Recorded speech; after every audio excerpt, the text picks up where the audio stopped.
గత 20 ఏళ్లలో జరిగిన మత మార్పిడులపై ప్రత్యేక కమిటీ ఏర్పాటు చేసి విచారణ జరపాలని ప్రభుత్వం తీసుకోవాల్సిన చర్యలను కూడా విజయసాయి సూచించారు. దేశం కోసం, ధర్మం కోసం హిందువులంతా ఒక్కటిగా నిలబడాలని విజ్ఞప్తి చేశారు. విజయసాయి చేసిన ఈ వ్యాఖ్యలు, ఈ ట్వీట్ బీజేపీతో కనెక్ట్ అవ్వడానికే అంటూ ఉన్నారు రాజకీయ మేధావులు.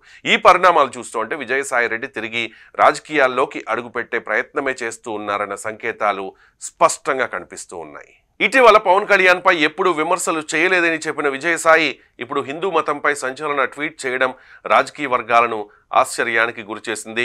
దేశం కోసం, ధర్మం కోసం హిందువులలోని అన్ని సామాజిక వర్గాలు ఒక్కటిగా నిలబడాలని విజయసాయి రెడ్డి పిలుపునిచ్చారు.